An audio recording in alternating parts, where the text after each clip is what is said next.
When you think of the game Prey nowadays, you're more likely to picture Morgan Yu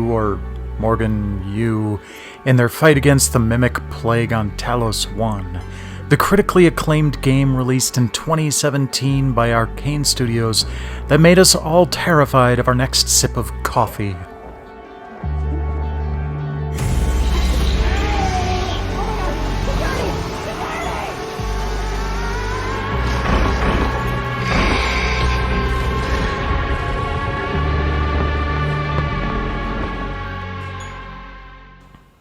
That wasn't the start of the series, though you really wouldn't know it by looking at the games themselves. Today we'll be going back to 2006 and the original Prey by Human Head Studios, which was an alien abduction and mass consumption of humanity tale told through the eyes of its Cherokee protagonist Tommy Tavati as he, tries to rescue his girlfriend. Yeah, it's an old trope. But at least here it's more of a prod toward the bigger issues than the full plot.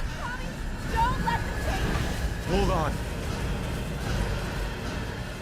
Prey took over a decade from first conception to its final release on July 11, 2006 to the Xbox 360 and PC due to false starts with the story and, similar to Duke Nukem Forever, shifting technology from engine to engine.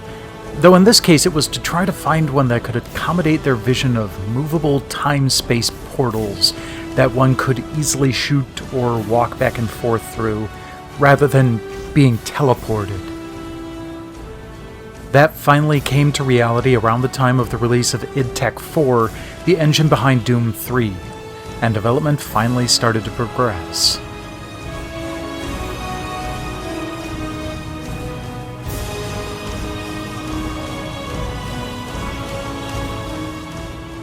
One of the other unique gameplay mechanics here is Tommy's ability to spirit walk.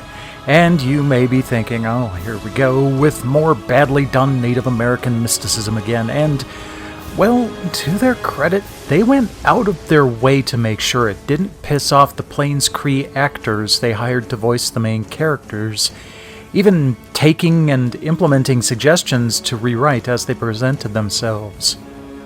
Michael Greyeyes, the voice talent behind the protagonist Tommy, even said they did a lot more than movies tend to and was happy that it wasn't just another Wild West environment.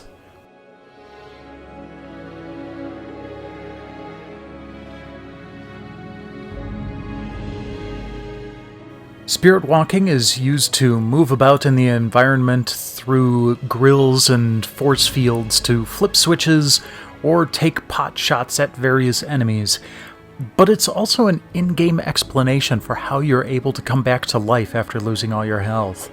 I love it when games do that.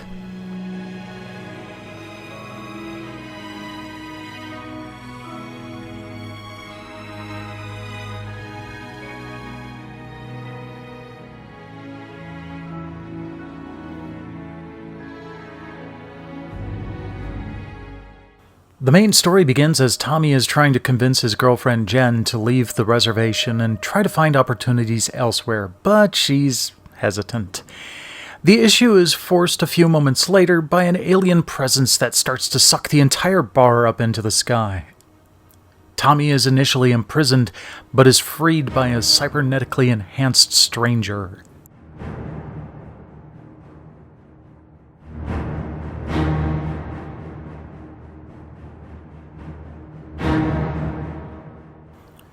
The abductees are on board an entity known as the Sphere, which roams the galaxy consuming organic material to keep itself energized and in repair. All life is its prey. While his search for Jen initially propels him, Tommy ultimately searches for a way to destroy the Sphere before it can consume the rest of humanity. The game ended with a cliffhanger saying, "Prey will continue," but, this storyline never did. There was a mobile game called Prey Invasion that was loosely based on this title, but due to various corporate and rights holder shenanigans, the IP ended up with Bethesda Softworks, who commissioned their Arcane Studios to reimagine the franchise with the story we ended up with in 2017. It's kind of a shame we're unlikely to ever see Tommy again, but, At least the remake was pretty damn good.